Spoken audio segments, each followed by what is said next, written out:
What an oddly specific might be satirical question. I've got a character that is a sentient pond. Do you have any ideas I could use to represent his speech? Actually, this might be the perfect opportunity to discuss auditory versus pictorial lettering. Okay, obviously all comic lettering uses visuals, but some comic lettering is more about directly evoking a sound. If you have a sentient pond as a character, you may want to use the churning bubbles that you'd see when someone talks underwater, which immediately helps our brain imagine a bubbling, warbly voice. Or you might want to use drips for a similar effect. But the shape of these, and the fact that they're placed at the bottom of the balloon, might evoke a guttural, authoritative voice, rising up from the ancient mud beneath the water. Both of these are examples of using very simplified imagery to create an auditory-first lettering style. Now, at this point, some people are going, wait, isn't a pond round? You could just make the speech balloon look like a pond. And that is the visual or pictorial approach. You might, for example, take the image of ripples on the surface of water and actually lay it over the balloon with an aquatic color scheme. In this context, the ripples feel like the disturbance on the surface when a voice speaks, a more literal picture of sound. Of course, if your imagination really runs wild, you might want to take this pictorial approach to the extreme, creating an organic pond shape and filling it with items from nature, like lily pads. This is where lettering and illustration start to merge. And while I won't actively discourage anyone who wants to be creative in this way, I will caution that there's a lot of risks with this style of lettering. For one, it can interfere with the actual panel art in a real comic. And two, I don't really know if a literal pond tells me much about how the character sounds.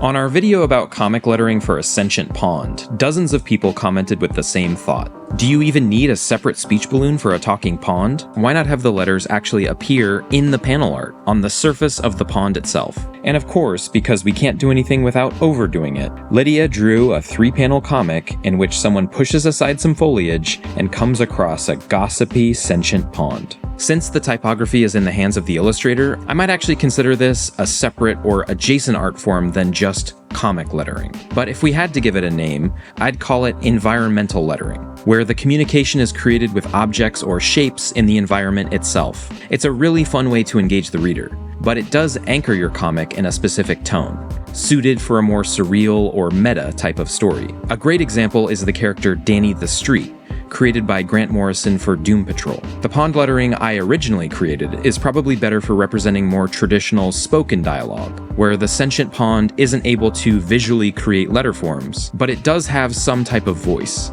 And for this, Lydia drew an alternate 3rd panel, where the artwork reflects a bubbling or churning surface, as if the sound is shooting up from the water and into the air. This artwork, combined with one of the auditory-style speech balloons, creates a much louder, more chaotic feel, compared to the serene fantasy of the environmental lettering. Someone who I assume is a big fan of the Boss Baby films wants to know, how would you make a speech bubble for a character that speaks disjointedly, like Jeff Goldblum, for example? This is actually a great chance to talk about lettering techniques and the fundamental skill of layout and paneling to break up dialogue and give it realism. At first, I thought about transcribing a famous line or scene from one of the classic Goldblum films, but then I realized that he's at his most disjointedly Goldblum on talk show appearances, where he's allowed to be quite unhinged for longer periods of time. So let's take this very odd Conan appearance about cough drops and turn it into a lettering sequence.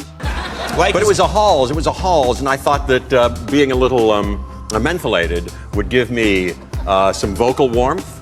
If you write out everything as just a block of text, you tend to use a lot of ellipses and commas to create the pauses. But the advantage of comics is the ability to isolate certain phrases or words in their own balloon, which means you can start to erase some of the punctuation to create a cleaner, more natural flow to the rambling, and even create the sense of longer pauses by increasing distance between individual balloons, such as a real moment of emphasis for the word mentholated. But so much of what makes Goldblum feel like Goldblum is his physicality as he speaks, the expressions, the hand gestures. So let's take some key moments from the sequence and make them into panels, exactly how I'd actually paste this sequence were it a page in a comic. It's fun to end some of the panels with an or to emphasize the awkwardness of those moments. And for the word mentholated, we can add additional emphasis by giving it its own panel. Now, if this were a real comic, you'd draw each of these panels, obviously. But the end result is a sequence that puts personality first, with dialogue supporting, rather than trying to convey all that unique personality in just lettering. Of course, we could use our original lettering on a single image, which creates more of a rambling monologue feel, which may convey a sense that he's boring someone or lost in his own world. Neither one is necessarily better than the other, but they both have a very specific tone that may suit different characters and storytelling styles. People have been asking this for a long time, but we've never gotten around to it. Sorry if you've already answered this question. We haven't. But how would you write someone having a voice crack? We keep meaning to do this one, and it's a great question, but it keeps being overshadowed by questions about teleportation and off-camera noses. So let me just have some hot tea to warm up my voice so I don't have an ironic vocal malfunction while explaining this one. The first thing I'm going to do is actually break apart a single piece of dialogue to make room for the word that has the voice crack on it. A voice crack typically shoots your voice up an octave, so I want to play with that shared perception we all have by literally raising up the letters on the word out. Then I want to use a burst shape to show a break or a catch in the voice, which is the instigating moment that cracks the voice and shoots it up. Then, to show that the voice doesn't immediately return to normal, I'll slightly skew some of the letters in the next word. But actually, to further emphasize the warble, I'm going to make a separate balloon for the word out and actually roughen up the edges. Then, rather than just join the third balloon directly to it, I'll create a slight pause in time by creating a tail that connects them. This way, it feels like there was a fraction of a second after the voice crack, where the speaker took a beat to try and recover before finishing the sentence. Now, you could really emphasize the intensity of the voice crack by making that shaky line around the balloon more extreme, similar to the type of spiky balloon you sometimes see in manga. Or you could even add extra adornments, such as making a classic jagged musical note, which I vividly remember from Tintin comics. Sometimes I put these extra elements outside the balloon, but since this is supposed to represent an actual change in the sound of the voice itself, and not a secondary sound in the environment, I think it's fun to actually nest it inside with everything else. And by the way, if you find our lettering tutorials valuable, please do consider supporting us in whatever way you can. We don't do sponsored content and rely on the direct support of our fans, so if you can, it would be great! Recently, I received an interesting email. Hi Bad Ink Studios, we are currently partnering with an AI video creation platform, and we're inviting talented AI-focused creators to collaborate with us. I'd like to invite you to create a 15 to 30 second AI-generated video on and publish it on your account. To evaluate the collaboration budget, please share your collaboration rate. Looking forward to working with you. I am certainly not an AI-focused creator, so they obviously haven't even bothered watching any of our content. But hey, everyone, including me, has a price. So I wrote back, hey there, were I to publish an AI-generated video on my channel, it would essentially destroy my credibility with my audience for all eternity, as the comic book community is extremely anti-AI. It would end my career. Therefore, I have adjusted my rate according to the assumption that I must retire after making said video. With that in mind, my rate is $500,000 to make a 15 to 30 second AI video and publish it to my channels. I believe that I would be able to take this lump sum and invest it wisely to allow for early retirement. Please let me know if this works for your team. But then I felt bad, so I sent a follow-up. Hi, I'm so sorry about my last email. It was a really dumb joke.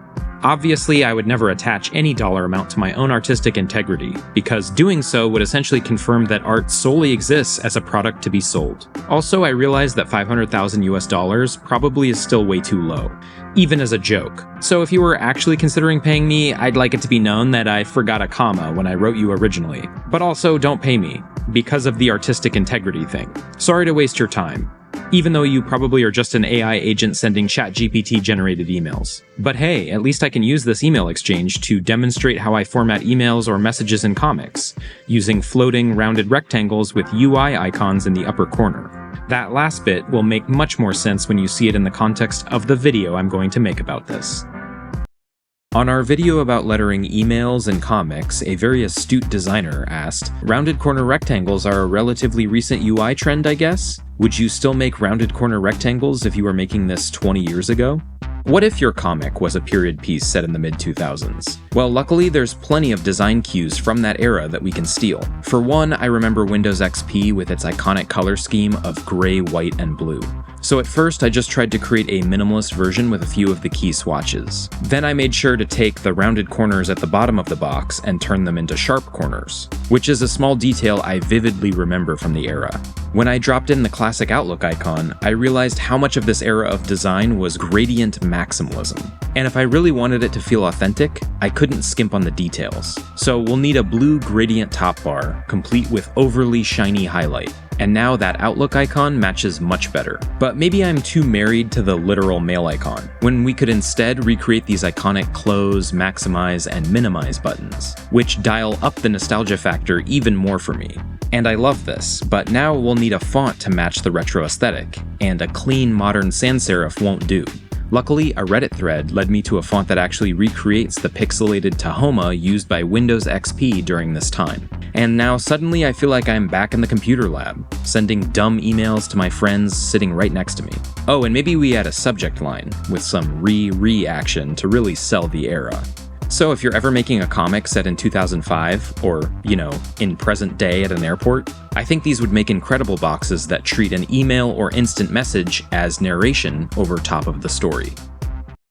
A comic creator from the Western world asked, how do you deal with when your right character needs to talk before the left character? Is there something less awkward than crossing over the tails and less drastic than rearranging the characters? I love this question because we spend so much time on this channel talking about typography choices or the shape of speech balloons, but don't often talk about more macro level design, arranging and flowing balloons and boxes across panels and pages. Now, theoretically, you should always draw your panels so that if someone is reading left to right, the character on the right side of the frame doesn't speak first, resulting in the ultimate cardinal sin of comic lettering, which is crossing tails. But of course, in the real world, where planning isn't perfect and theories get beaten up a bit, letterers can avoid crossing tails by remembering that we also read downwards. If we stack the balloons, it's extremely easy to read this panel in the correct order, despite the character on the right speaking first. And once our eyes are descending downward, they're even willing to be pushed to the left, because this is the natural motion that happens while reading a page of text, when we finish a line and sweep our gaze down and to the left to begin the next one. You can see an even more elaborate version of this put into practice in our comic Interdimensional 3,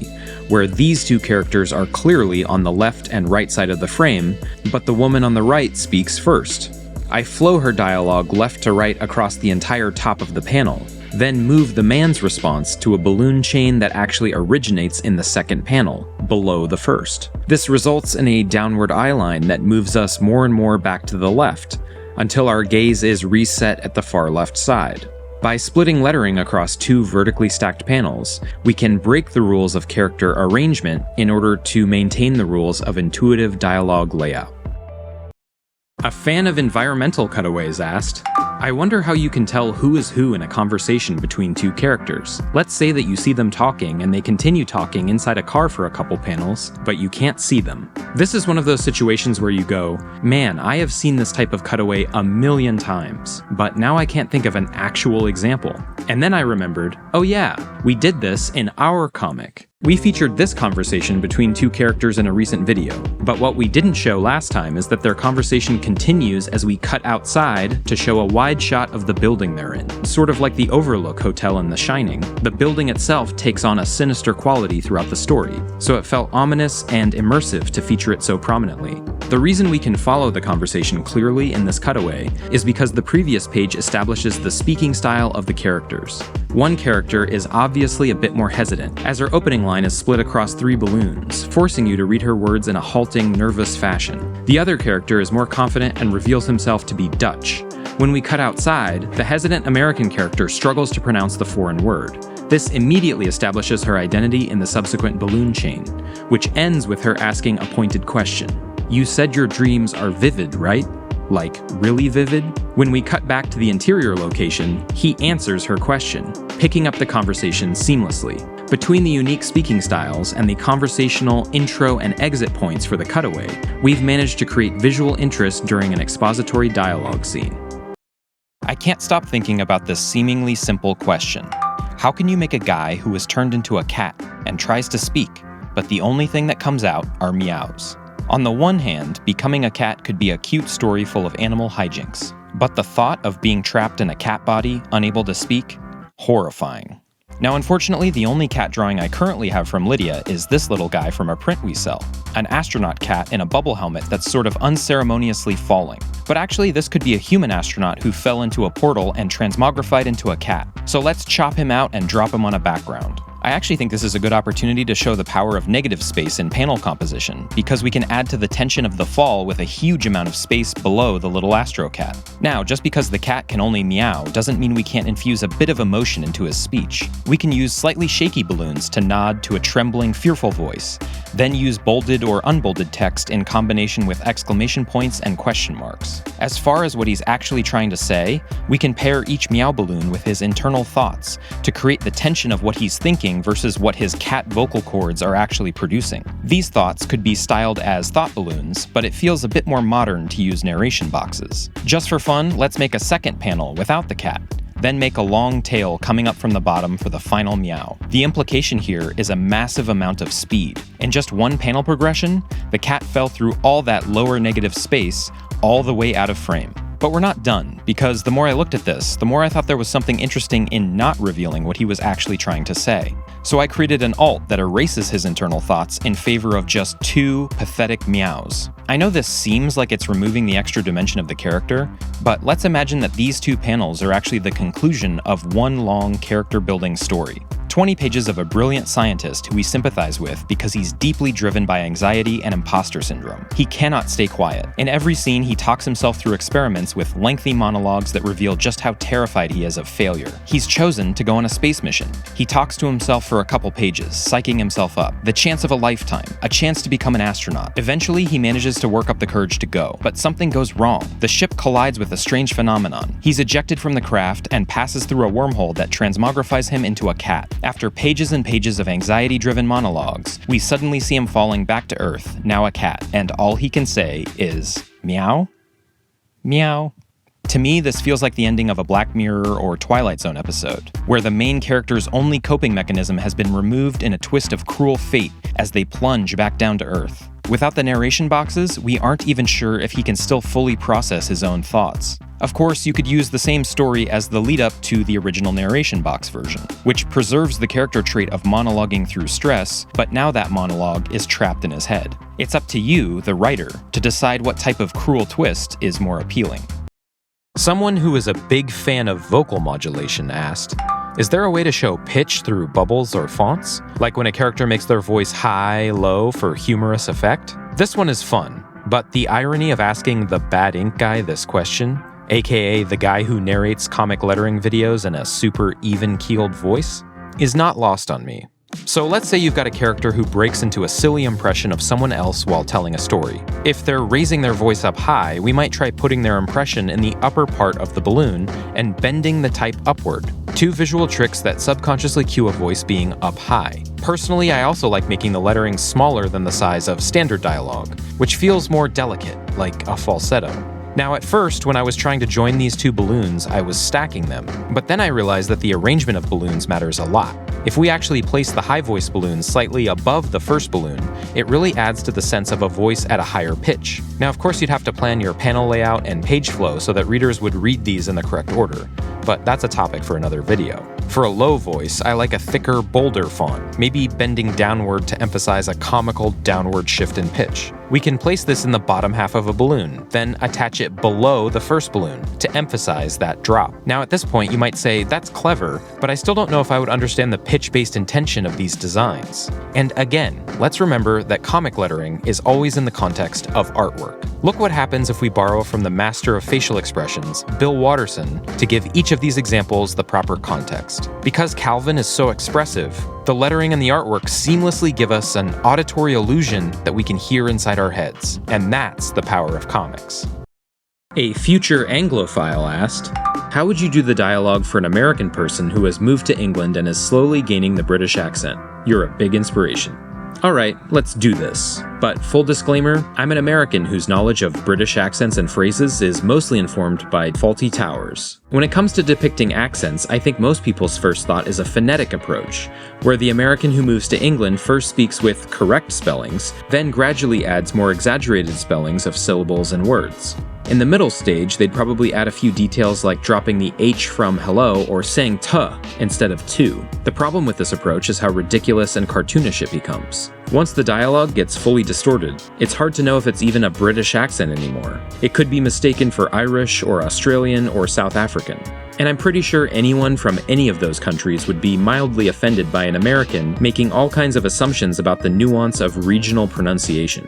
But if you actually read comics featuring British characters, you quickly realize that writers save phonetic exaggeration for very strong accents. And even then, it's a technique that's used quite sparingly. Instead, a simpler and more legible choice is a phrase-based approach with no misspellings. So when your character first leaves the US, they might reveal themselves to be American with simple details like calling it a bar rather than a pub, or by using the term bro instead of lads. And then the middle of your story can have them blending regional phrases in a fun combo. This approach is still cartoonish, but to me it feels like it's somehow less offensive. This is actually a pretty unusual request. Sorry if this has already been done, but how would you do someone speaking through a speaker? I don't know how often a character in a comic would throw a speaker, but I'm sure I can come up with a solution for their lettering. At first, I just tried to think of a scenario where someone would throw a speaker, but then I realized that a megaphone is a type of speaker, which is already held in the hand. In fact, a megaphone weighs almost 3 pounds, plus the 6C batteries bring it up to a nice solid 5 pounds. That combined with an easy handle for throwing and some sharp edges, it could really inflict some damage. And it makes sense from a story perspective for protesters or workers on strike to have a megaphone as they face down a group of adversaries. For the voice actually coming out of the megaphone's speaker, I like to use this old-fashioned pointy balloon, which has been around since the earliest comic books from the Golden Age and is known in the industry as a radio balloon. But you can also use a more modern version of the radio balloon with fewer points. I cover both of these in the long-form video we made about lettering for underwater robots, which is available on our channel. After the initial burst of dialogue through the megaphone, I like to take interjections, like the grunt during a hard throw, and put it outside the main dialogue balloons. Then, after a grunt, the character can continue speaking in a normal word balloon because, of course, they've now thrown the object that was altering their voice. We can create a standard, slightly curved connector between the balloons and begin their dialogue with a pointed, lightning-shaped tail to match that classic radio balloon feel.